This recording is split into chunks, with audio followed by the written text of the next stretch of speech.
संत समजतात. पुन्हा आहे का मार्केटिंग ज्याला म्हणतो ना, इथं गेल्यानंतर कल्याण होतं, तिथं गेल्यानंतर कल्याण होतं, आज संत आशीर्वाद देतो, ही जी भावना आहे ही अज्ञानी लोकांची भावना आहे. तुकोबारांचा अभंग आहे, अज्ञानाची भक्ती इच्छिती संपत्ती. पहा शब्द कसा आहे, आणि तयाची चित्ती देव कैसा. आणि जे देव ज्यांच्या चित्तामध्ये नाही हे लोक, आणि देव ज्यांच्या चित्तामध्ये येऊन राहतो ते संत.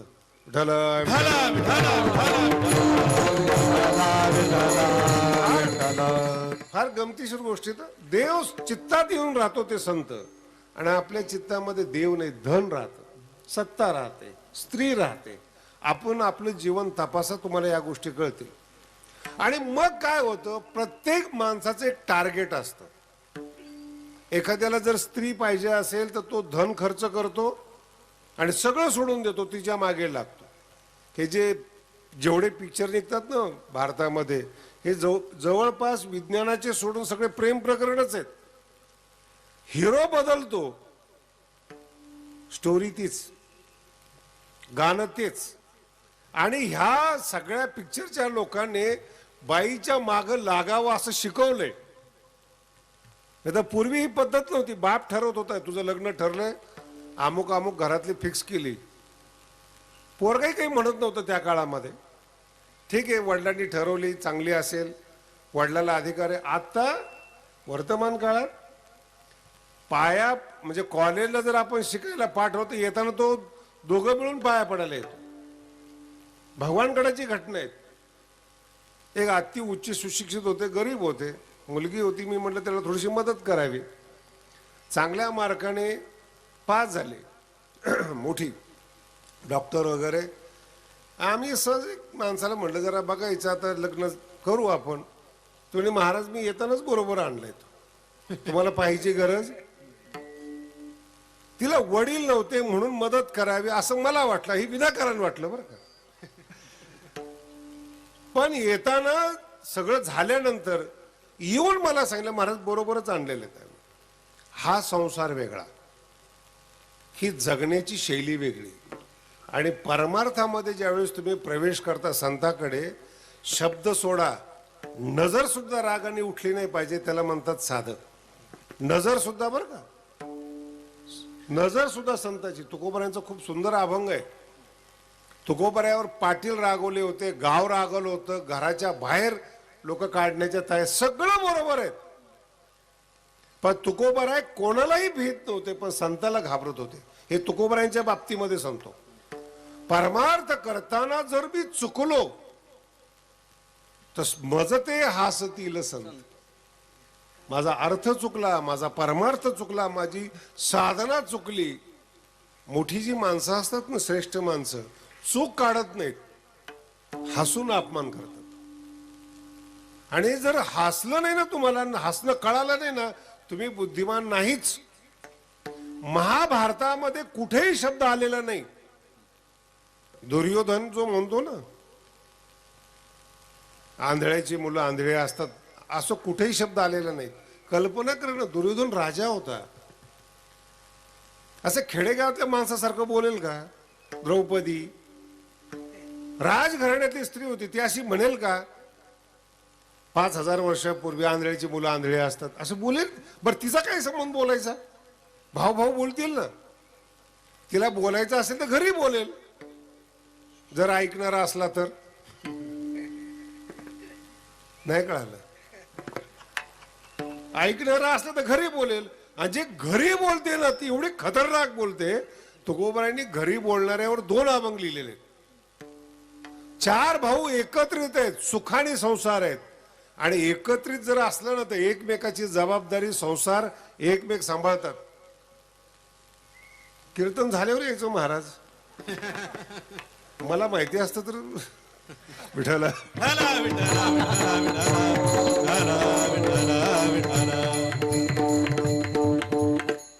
फार गोड आहे. राजघराण्यामध्ये जन्माला आली द्रौपदी. एखाद्या राजाला, दुर्योधनाला तोंडावर म्हटली असं तुम्ही काय विश्वास ठेवता? आंधळ्याची मुलं आंधळे असतात.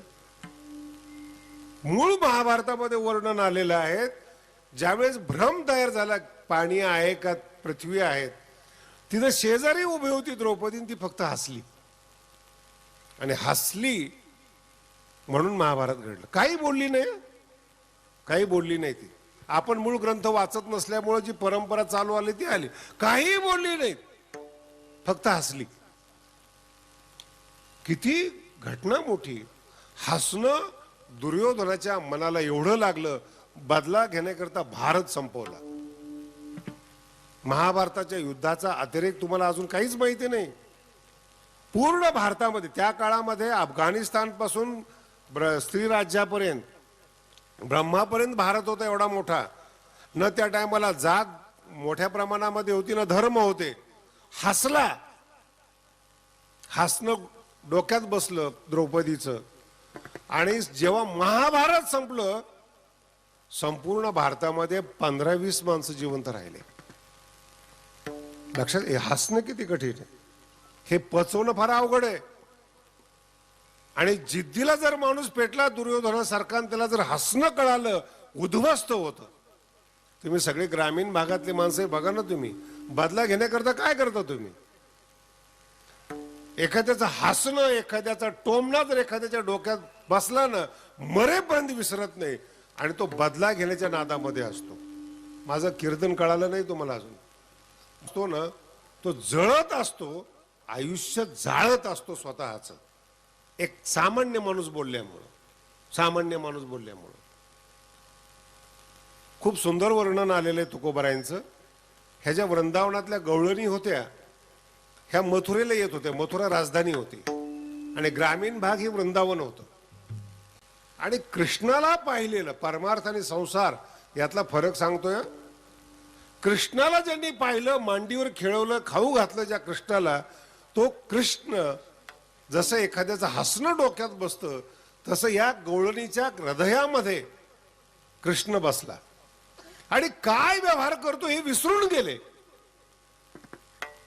आणि त्या गवळणी दही दूध विकण्यासाठी जेव्हा मथुरेमध्ये येतात, त्यावेळेस ती विसरतात दही घ्या म्हणायचं आणि दूध घ्या म्हणायचं. गोविंद घ्या कोणी दामोदर घ्या गे, तव तव हासती मथुरे गे. गोविंद घ्या कोणी दामोदर घ्या गे, तव तव हासती मथुरे गे. गोविंद घ्या कोणी दामोदर घ्या गे, तव तव हासती मथुरे गे. दुडीवरी दुडीवरी दुडीवर दुडी गवळणी साथे निघाली. दुडीवर दुडी गवळणी साथे निघाली. गवळणी गवळणी गोरस, गवळणी गोरस मन विसरले. दुडीवरी दुडीवरी दुडीवरी दुडीवर दुडी गवळणी साथे निघाला. दुडीवर दुडी गवळणी साथे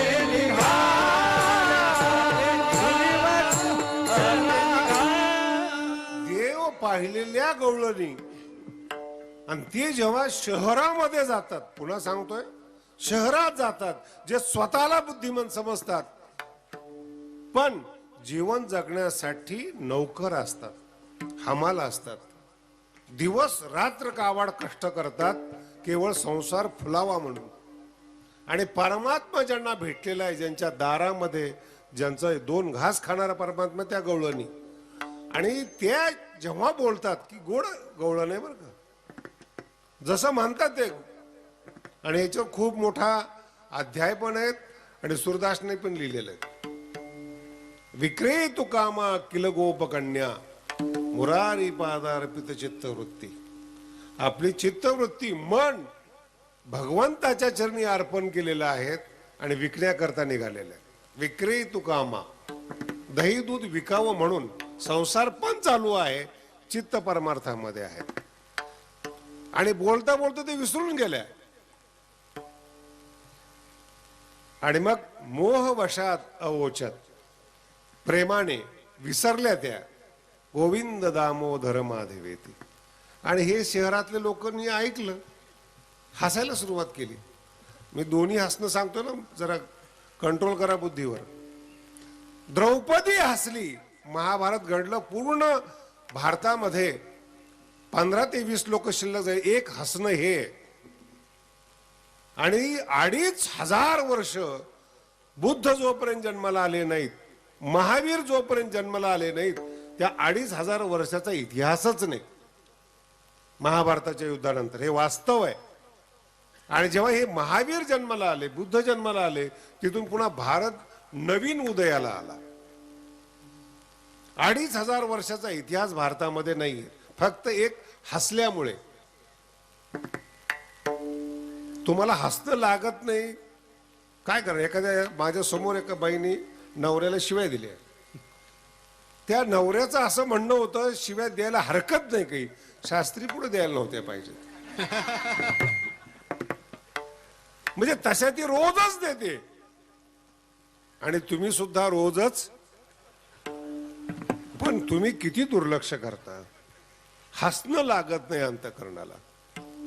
आणि ह्या गवळणी जेव्हा जातात, शिकलेल्या स्त्रिया यांना जेव्हा हसतात, तव तव हासती मथुरे जागे.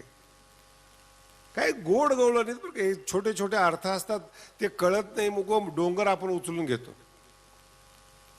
तुकोबरायने विचारलं, हसल्यानंतर गवळणीची प्रतिक्रिया काय?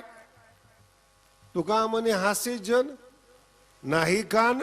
सोपा उपाय सांगितला त्याने, हसू द्या.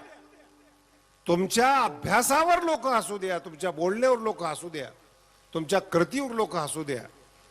पण हसणारीच माणसं माळ घालतात. विठ्ठल विठ्ठल कालच्या कीर्तनामध्ये मी बोललो, ज्या आळंदीनं ज्ञानोबरायाला जाती बाहेर काढलं, मनुष्य म्हणून सुद्धा योग्य समजलं नाहीत, 700 वर्षापासून आळंदीमध्ये तीच लोक आरती करतात, याला विजय मानतात.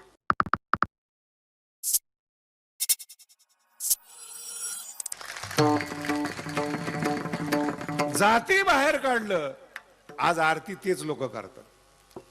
गावात येऊन देणार नाहीत अशी प्रतिज्ञा केलेले तुकोबरायांचे लोक. गाव आज देहूच्या नावाने नाही ओळखलं जात, तुकोबरायांच्या नावाने ओळखलं जातं. हे जीवन आहे. गाव बदलावं. तुकोबराय देहू, हे याला आयडेंटिटी म्हणतात, याला ओळखपत्र म्हणतात. नाही तर काय काहीची ओळख खूप चांगली असते. आपण जर विचारलं एक कुठे, तो दारुड्या का? काही काही माणसं तर उलट बोलतात, बायको पळून गेली तो का? आणि त्याच्यापेक्षा बदला घेणारे जर लोक असले ना, अहो त्याचं काय खरंय, तुम्ही का चालला त्याच्याकडे, काय झालं, काय बोलवलं होत नाही. नको असलेला इतिहास एखाद्याची. भावकीतला माणूस जर मोठा झाला तर स्तुती नाही करत. वैगुण्य सांगण्यामध्ये, विकनेस सांगण्यामध्ये तुम्हाला पुरुषार्थ वाटतो. आणि हे मी अनुभवलेले महाराष्ट्राच्या बाबतीमध्ये. विशेष करून जगद्गुरु तुकोबराय सांगतात, हासे जन नाही कान. तुम्हाला प्रगती करायची ना, तुम्हाला जीवन मोठं करायचंय ना, नाही कान ते ठाई. लक्ष देऊ नका. UPSC MPSC करणारे जे मुलं आहेत ना, त्यांचे मित्र कॉलेजमध्ये चांगल्या प्रकारे वागत असतात, सपोर्ट चांगला मिळतो त्यांना, समजलं तर समजलं. पण जे UPSC करणारे मुलं असतात, 12-12 तास लायब्ररीमध्ये असतात. आणि मेंदूमध्ये गर्लफ्रेंड नसते. लक्षात येते का तुम्हाला? मुलगी डोक्यात नसते, पुस्तकं डोक्यात असतात. मरेपर्यंत महाराष्ट्राचे ते राजे असतात. कितीही श्रीमंत मनुष्य असू द्या, 1,00,000 कोटी असू द्या, कलेक्टरने सही केल्याशिवाय सँक्शनच होत नाही. याला म्हणतात माणूस. किती मोठ दारात यावं लागतं कलेक्टरच्या. श्रीमंत माणसापेक्षा विद्या मोठी आहेत, हे यातून शिकण्यासारखं आहे. म्हणून भगवान बाबा म्हणायचे, एकर एका पण मुलं शिकवा. अर्थ कळला का तुम्हाला त्याचा? कितीही श्रीमंत, किती मोठा मंत्री असू द्या, त्याला विनंती करावी लागते कलेक्टरला, एवढं काम करा म्हणून. ही विद्या आहे, हे जीवन आहे. पण ही विद्या घेत असताना कॉलेज बजा करत होतं आणि हा रूम बंद करून 12-12 तास अभ्यास करत होता. तुका म्हणे, हासे जन नाही कान. तुम्हाला तुमचं जीवन मोठं करायचंय, महान व्हायचंय तुम्हाला, मूर्खाच्या बोलण्याकडे काय दुर्लक्ष करतात, काय लक्ष द्यायचं त्यांच्याकडे. आज बोलतील, उद्या पुन्हा हार घेऊन येतील. जगद्गुरु तुकोबारायांचं बघा, आणि भगवान बाबांचं चरित्र मी या भागात काय सांगावं. या भागातले बाबांचे फार आवडते शिष्य होते मारुती महाराज. ज्यावेळेस गडाचा विकास झाला त्यावेळेस ते माझ्याकडे आले होते, आणि असं डोक्यावर माझ्या हात फिरवला. थकले होते. मला म्हणे, पोरा फार चांगलं काम करतो बरं का, आमचा आत्मा आहे गड म्हणजे, आणि या गडाचा विकास करतो, आम्हाला तुझे आशीर्वाद, आमचं आयुष्य तुला लागो. हे जीवन आहे, हे जगणं आहे. वयोवृद्ध माणसाने, तपस्वी माणसाने, जुन्या संताने आशीर्वाद देणं हे भाग्यवंताचं जीवन आहे. नावं तर कुणी ठेवतं हो, आणि ते लोक नावं ठेवतात ज्यांना कळत नाही, हा पहिला विषय होता. आणि ते लोक आशीर्वाद देतात ज्यांना कळतं की हा भविष्यात कोण होणार आहे, ते आशीर्वाद देतात. त्यांचा आशीर्वाद महत्वाचा आहे. गावातल्या माणसाने स्तुती करू नयेत, कलेक्टरने घाबरलं पाहिजे. कसं जीवन असावं माणसाचं, विद्वानांनी घाबरलं पाहिजेत, सत्ताधारी लोकांनी घाबरलं पाहिजे. हे जीवन आहे, आणि हे जीवन तुकोबारायांनी कमवलंय. मूळ मुद्दा लक्षात, हे जीवन तुकोबारायांनी, म्हणून तुकोबारायांचं थोडं आयुष्य सांगितलं तुम्ही. अख्खं गाव विरोधात तुकोबारायांच्या, लोक विरोधात, विद्वान विरोधामध्ये, रामेश्वर भट्ट विरोधामध्ये, सगळे विरोधामध्ये. मला सांगा तुम्ही, सगळ्या बाजूने तुमचं आक्रमण होतं आणि तुम्ही स्थिर राहता. ही साधूची पावती आहे, साधूचं जीवन आहे. सगळ्या बाजूने आक्रमण आहे तुकोबारायांच्या जीवनावर, आणि तुकोबारायांच्या तोंडातून सुंदर ते ध्यान अभंग निघतो. ही संतांची पावती. बोलतच नाही तुम्हाला ते. दुर्योधनावर ती हसली. नवऱ्याच्या पुढं भीमासारखा नवरा असताना, अर्जुनासारखा 5 पांडव असताना, त्या नवऱ्याच्या पुढं मांडीवर येऊन बस, एवढा अपमान द्रौपदीला सहन करावा लागला. कशामुळं? केवळ हसण्यामुळं. या अभंगाचा हा मूळ आहे. दुर्योधन भेटला हे दुर्भाग्य आहे. नेमकं ज्या वेळेस त्याला भ्रम झाला त्यावेळेस ती हजर होती. 5 पांडवापैकी एकही हजर नाही, फक्त द्रौपदी हजर आहे. जळ आहे का स्थळ आहे हा भ्रम निर्माण झाला. शब्द आहे का? पाणी समजून धोतर वर करून चालायला लागला, तिथं जळ स्थळ होतं. जिथं स्थळ वाटलं तिथं पाण्यात पडला. ठीक आहे ना, आपण का हजर आहे तिथं? आपण का असावं? भ्रम तुम्ही निर्माण केलाय. माझा मुद्दा आहे का? दुर्योधनाचं घर नाहीये ते, तुमचं घर आहे. तुम्ही निर्माण केलेलं आहे, आणि तुम्ही निर्माण करून राजाचा अपमान करता तुम्ही. दुर्भाग्याचा उदय. कळलं तुम्हाला? दुर्भाग्याचा उदय. हसली, दुर्योधन भेटला, हे दुर्भाग्य. खूप अवघड विषय बरं का. संत भेटणं हा लय लांबचा विषय. खूप तुमचं अस्तित्व बघा तुम्ही, तुमचं जीवन बघा तुम्ही, तुम्ही किती दुर्भाग्यपूर्ण आहात.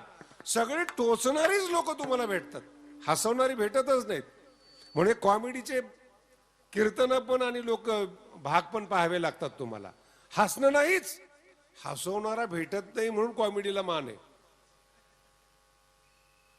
अर्थ विनोदाला का मान आहे? माझा एक कीर्तनकार मला बोलला, तुम्ही काय कीर्तन ठेवलं, तो विनोदी आहे. म्हणजे असू दे. नाही नाही, पण काय ठेवलं? आता मी ठेवलंय कीर्तन, गेला का टेन्शन? मालक कोण गडाचा, ठेवणारा कोण, ही नाही, त्याचं नाही ठेवायला पाहिजे. तो जास्त विनोद करतो, काही बोलतो. म्हणून बोलू दे, काहीही बोलतो म्हणून तर लोक ऐकायला येतात. आणि तो अभंगावर बोलतो, कोणीच ऐकत नाही.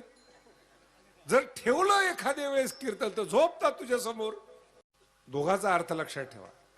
हसवणारे जीवनात भेटत नाहीत, पाठीवर थाप मारणारे भेटत नाहीत.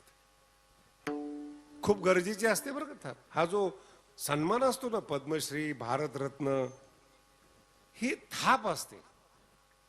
एखादं चांगलं काम करून या आणि वडिलांनी तुमच्या पाठीवर थाप मारावी. देवापेक्षा श्रेष्ठ लाभ येतो, देवापेक्षा. ज्यांच्या पोटी जन्माला आलो त्यांनी आपल्याला आशीर्वाद दिला, थाप ठोकली, वा, याला म्हणतात जीवन. हो, नाही भेटत हे लोक. याचं कारण आपल्या जीवनात पुण्य कमी आहे. आणि भाग्य कमी. आणि सगळ्यात मोठं दुर्भाग्य आपल्याला कळत नाही, हे पण कळत नाही, हे पाप आहे. विठाला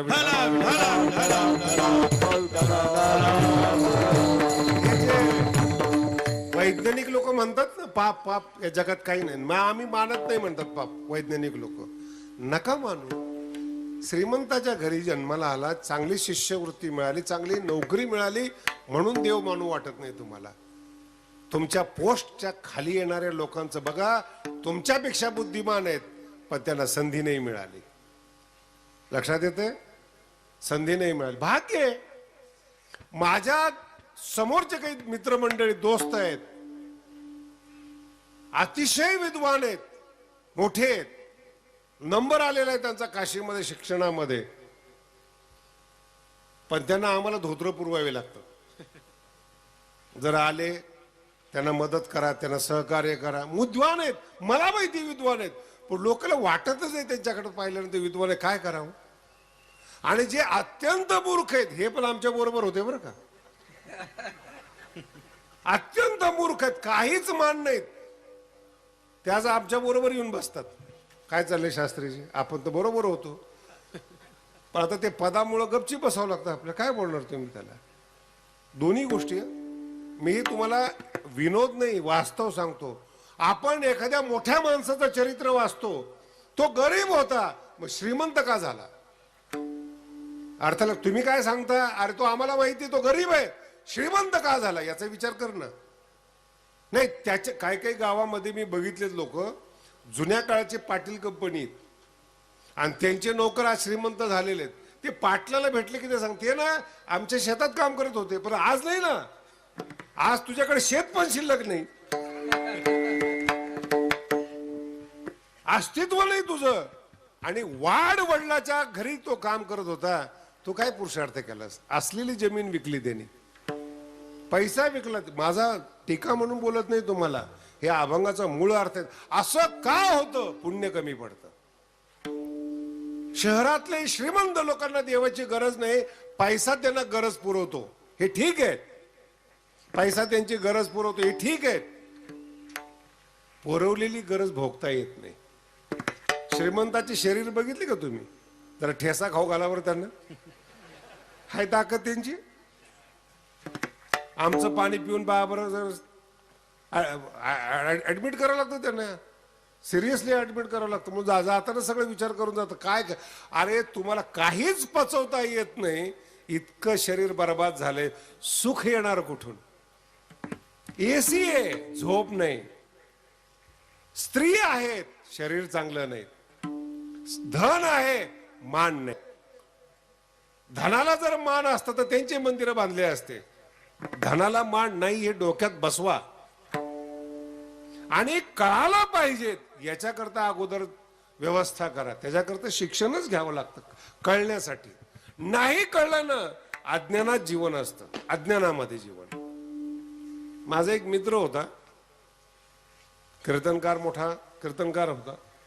आणि आषाढीला यात्रा करून आम्ही आळंदीला निघालो होतो. त्यावेळेस माझ्याकडे गाडी होती सियारा म्हणून, आणि मीच त्या टायमाला ड्रायव्हर होतो. तो माझ्या शेजारी बसला होता. पंढरपूर पासून आम्ही चर्चा चालली होती, वेदांत कसा, अभंग कसा, सगळंच चर्चा चाललेली. आता नातेपुतेच्या पुढे खूप पाऊस झाल्यामुळे असं पाणी वरच्या शेतातून खालच्या शेतात चाललं होतं, आणि तो रस्ता जरा खराब झाला होता, तुम्हाला माहिती त्या गोष्टी. मग झेडपीने दगड टाकायची सोय केली होती तिथे, आणि एक गाडी उभी होती, दगड टाकत होती वरून धना धना, आणि पाणी पण वाहत होतं तिथं, आणि कचरा झालेला होता, गंदगी होती. आता मी बघितलं, मी एक 5 मिनिटं थांबलो, मला वाटलं सगळे उतरले कामगार लोक टाकणारे. मग मी हळूच अशी गाडी काढली, तितक्यात पुढे गेल्याबरोबर एकाने दगड टाकला, आणि महाराज ज्या साईडला बसला होता ते चिखल पिखल सगळं गालावर, अंगावर, कपड्यावर चिखल. जो महाराज खवळला म्हणताय, कळतंय तुम्हाला. लोकाला शांत राहा म्हणून सांगणारा महाराज अशांत झाला. सगळं वेदांत, सगळं शिक्षण, सगळं संत पण एका दगडाने बर्बाद करून टाकलं. मी हळूच गाडी काढायला लागलो तर इतक्या शिव्या द्यायला लागला. अरे म्हटलं जाऊ दे ना, टाकला. बरं आता तू काहीच करू शकत नाही, धुवाच लागणार रे याला. जाऊ दे ना. नाही गाडी थांबव. मित्र होता, थांबव गाडी. काय करणार? नाही थांबव तू. म्हणजे गाडीशी पुढं थांबवली, उतरला. जो ज्या माणसाने दगड टाकला तो वर होतो. इतक्या शिव्या द्यायला सुरुवात केली कीर्तनकारांनी, ज्यांनी दगड टाकलाय. आणि जो संत नाही तो शांत आहे, तो सगळं ऐकून घेतोय, काही प्रतिक्रिया नाही त्याची. मी म्हटलं संत याला म्हणावं का त्याला म्हणावं? शांत राहा म्हणून हा सांगतो, तो शांत आहे. आणि हा संत होण्यासाठी निघालेला हा खवळतोय. मलाही काही कळलं नाही इतका शांत कसं काय. जर महाराज खवळलाय तो शांत कसं काय? ते 4-5 जण होते, ते साईडला आले होते. त्यांना विचारावं, आमचा माणूस शिव्या देतोय आणि तो वरचा ऐकून घेते. महाराज किती शिवाय देऊ दे, काय फरक नाही. का? ऐकू येत नाही म्हणजे त्याला.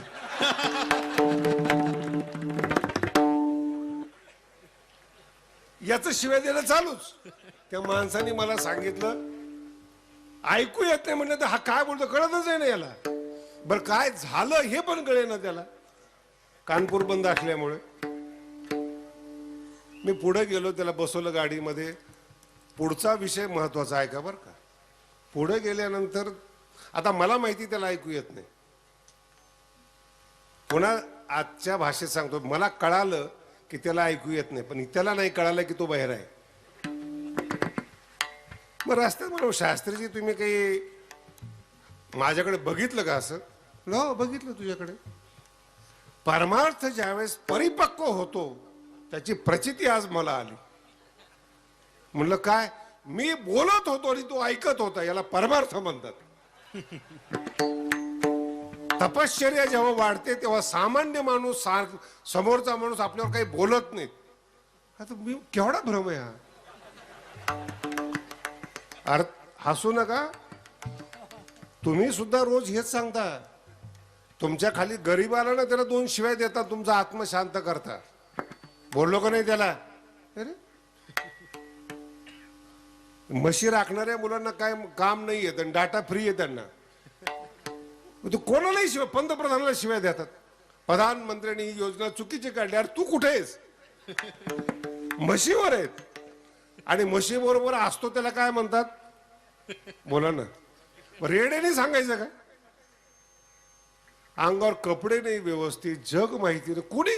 तुम्ही बोलल्यामुळं तुम्हाला समाधान वाटतं, सत्य कळत नाही. या अभंगाचा महत्वाचा विषय. म्हणून मी तुम्हाला सांगितलं, तुम्हाला निसर्गाने डोकं दिलंय, बोलणं दिलंय.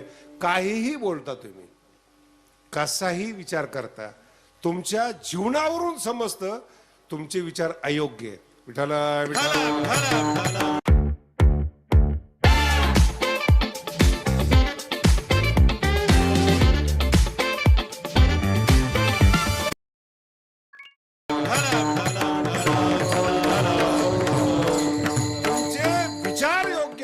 तुम्ही गरीब राहिला नसता. आता गडावर जेवढं बांधकाम चाललंय मी थोडंच ठरवत होते, इंजिनियर ठरवतात. तुम्हाला माहिती आहे मी कुणाचं ऐकत नाही, तुमचा भ्रम आहे हा. पण मी कुणाच तरी ऐकतो म्हणून काम नीट चाललेत ना. पण ऐकायचं कोणाचं हे तुम्हाला कळायला पाहिजे. ही योग्य का अयोग्य आहेत? मी मराठी बोलतो ना, ही शास्त्रामध्ये मोठा शब्द याच्यासाठी. योग्य का अयोग्य हे कळायला पाहिजेत. याचा शास्त्रीय भाषेमध्ये विवेक असा अर्थ आहे. विवेक. शास्त्र सांगतं तुमच्याकडे विवेक असायला हवा. त्याला मी मराठीतून तुम्हाला सांगतोय की तुम्हाला कळलं पाहिजे योग्य काय ना अयोग्य काय. यालाच शास्त्रीय भाषेत विवेक म्हणतात. वेगळा विवेक नाही येतो. समोरच्याला ऐकू येत नाही तर तुम्ही स्वतःला संत समजतात, हा परमार्थातला गोड गैरसमज आहे. समोरचा का ऐकून घेतो हे तुम्हाला माहितीच नाही. कशा पद्धतीने ऐकतो तुम्हाला माहितीच नाही. अभंगाचा विषय महत्वाचा आहे. तुम्हाला कळत नाही तोपर्यंत देव तुम्हाला काही करू शकत नाही आणि संत काही करू शकत नाही. संत तुम्हाला घडवण्यासाठी असतात, तुमचं अस्तित्व मोठ्या करण्यासाठी असतात. तो का आकाशा एवढा. संत पैसे देण्यासाठी नसतात. संत तिकीट देत नसतात आमदारकीचं झेडपीचं. संत आशीर्वाद त्याला देतात ज्याला स्वतःचं अस्तित्व मोठं करायचं. विठाला विठाला विठाला विठाला. आणि ज्याला चिंता आहे माझं अस्तित्व मोठं झालं पाहिजे, ती चिंता त्याच्या शब्दातून प्रगट होते. काही मी उद्धार, हे तुकोबराचे अभंग संत होण्याच्या अगोदरचे नाही आहेत. आपल्याला गाईडलाईन देतात. ते काय म्हणतात, मजते हसतील संत. आणि पुढचा शब्द बघा, काही मी उद्धार पावेन. असं कधी वाटलंय तुम्हाला जीवनामध्ये की माझा उद्धार झाला पाहिजे, किंवा मी श्रीमंत झालो पाहिजे, की मी विद्यावान, असं आयतं मिळलं पाहिजे, फ्री मिळालं पाहिजे? चोरी शब्दाचा अर्थ काय, मी कमवू शकत नाही म्हणून मी चोरी करतो. लबाड का बोलतो, सत्य बोलण्याचं धारच नाही माझ्यामध्ये, धैर्य नाही, आणि म्हणून मी असत्य बोलतो आणि मी काम चालवतो. असंच जर जीवन जगत गेलं ना, ती माणसं महान होत नाही जीवनामध्ये. आणि असं का जीवन जगतात, पाप वाढत जातं. तुम्हाला असं वाटतं भागलं, तुमच्या भाषेत बोलतो धकलं, वाटतं तुम्हाला पाप केलं, चुकीचं केलं, भेसळ केली, सगळं बरं वाटतं. पण ज्यावेळेस ते उदयाला येतं ना, भाग्याचा उदय नाही, दुर्भाग्याचा उदय. हाच माणूस मोठा का, याला अनुकूल का, लक्षात येतं तुम्हाला? काय की मी मराठवाड्याचं एक भाग्य आहे, एकदम साधी साधी कीर्तन न करणारी माणसं सुद्धा संत आहेत. तुम्ही याचा अभ्यास करा. कधीही कीर्तन केलेलं नाही, साधी साधी माणसं आहेत. सामान्य कपडे, सामान्य राहणं, सगळ्याला माहिती आहे. खंडोबा वगैरे सगळे लोक पाया पडतात. कीर्तन केलं नाही आयुष्यात, प्रवचन केलं नाही, त्यांच्या नावाने मंदिरं तयार झाले. तर जे श्रेष्ठ कीर्तनकार आहेत, मेल्यानंतर आठवण सुद्धा येत नाही कोण गेले म्हणून. लक्षात येते काय बोलतो? तुम्ही कीर्तन जे वापरलं ते संसाराचं साधन म्हणून वापरले. ज्ञानेश्वरीची ओवी आहेत, किंबहुना ऐसे भजन जे संसाराचेच साधन. मग जर संसारासाठी तुम्ही भजन केलं असेल, कीर्तन केलं असेल, त्याच्यातून संतपणाची अपेक्षा करू नका. तपस्वी आहे म्हणून अपेक्षा करू नका, मानाची अपेक्षा करू नका. लोकांनी तुमच्या कीर्तनाचं मूल्य चुकवलं, लोकांचा तुमचा संबंध तुटला. दुसरी भाषा वापरत नाही बरं का, थोडी सभ्य वापरली मी. तुमचं काय, विठ्ठल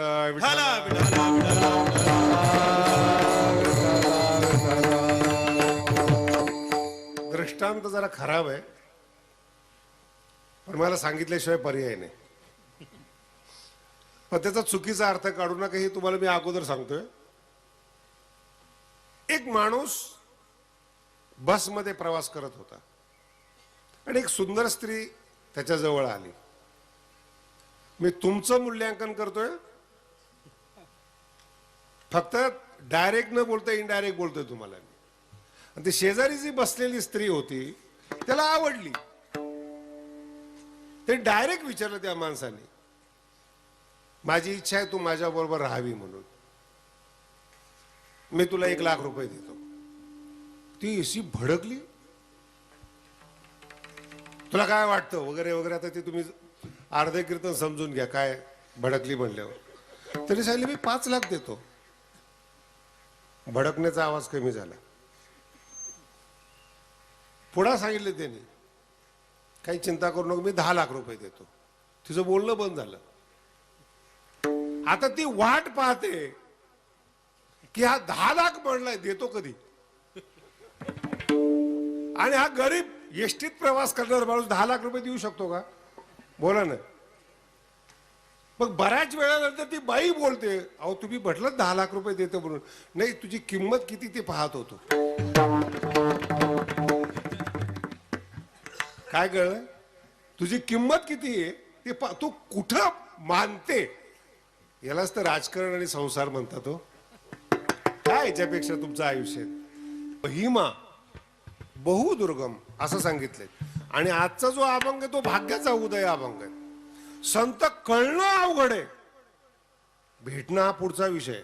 बघा काय बोलतोय. संत कळणं, याला संत म्हणतात हे कळत नाही म्हणून संताला त्रास झालाय. आणि ज्यांना तुम्ही संत समजता ते संत नाहीत, अपहरण झाल्यावर कळतं. रामायण आठवा कळेल तुम्हाला.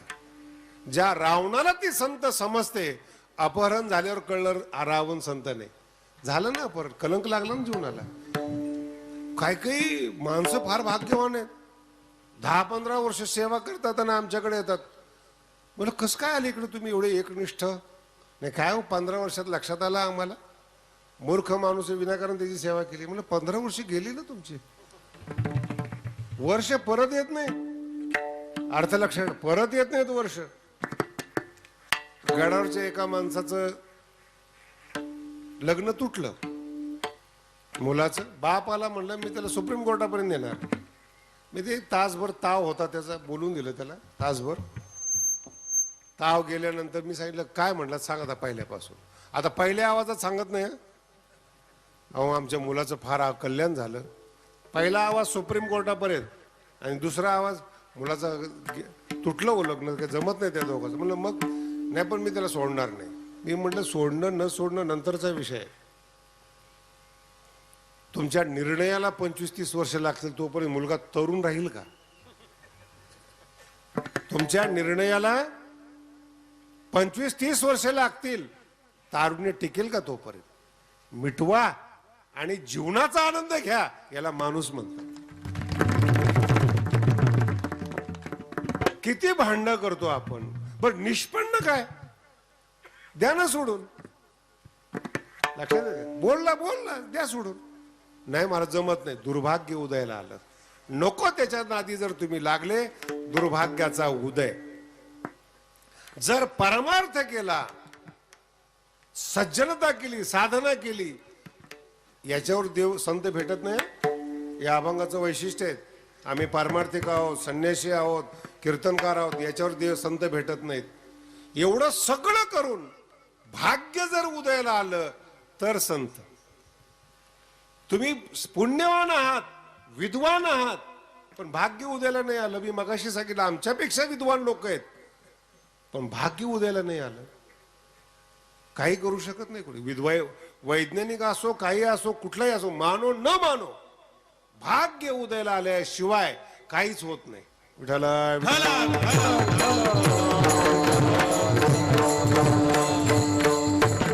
कधी कधी आपल्याला वाटतं चांगलं झालं, असं नाही. एका चांगल्या माणसाचे काही काही विषय आहेत बघा.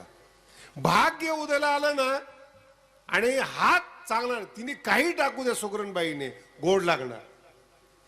भाग्य म्हणतो आम्ही त्याला, भाग्यलक्ष्मी म्हणतात त्याला. आणि आचार्याने कितीही स्वयंपाक चांगला करू द्या, तोंड धरल्याशिवाय राहत नाही. भाग्यातला फरक सांगतोय तुम्हाला. म्हणून शेवटी घरी येऊन जेवावं लागतं. आता महाराज घरी येऊन जेवल्यानंतर ती स्वयंपाक नीट करत नाही, दुर्भाग्याचा उदय. जी स्त्री घरात चांगला स्वयंपाक करते, तो नवरा बाहेर जेवणारच नाही. मान्य आहे का नाही? तुमचे काय अनुभव आहेत? जर सकाळी तुम्हाला चहा भजी मिळाली, तुम्ही चौकामध्ये जाल का? तुम्ही मिळत नाही म्हणून शेवटी सगळी टोळ भैरव कुठे येतात? घरात मिळत नाही म्हणून हॉटेलमध्ये खावं लागतं. ही तुमची लायकी आहे.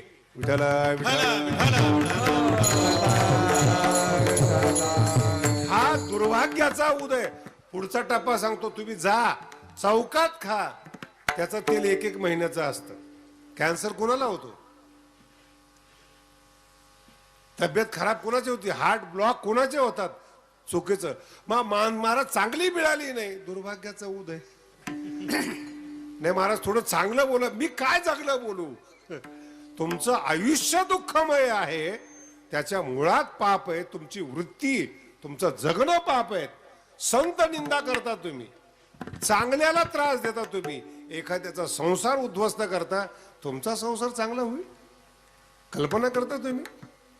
नाही म्हणे माझा मुलगा IAS झालेला आहे, कलेक्टर आहेत, तो झाला, त्याचं नशीब. तुझा ठेसा सुटत नाही. जाऊन बघ बरं बंगल्यामध्ये. मला अनेक लोक बोललेत कलेक्टर. माझं आई वडिलाला आणलं ना, त्यांना इथं करमतच नाही, गावाकडे बरं वाटतं. दुर्भाग्याचा, जिथे सगळ्या सुविधा आहेत तिथं करमत नाही, दुर्भाग्याचा उदय. अहो ते पचनी पडलं पाहिजे ना, सगळं कळलं पाहिजे ना.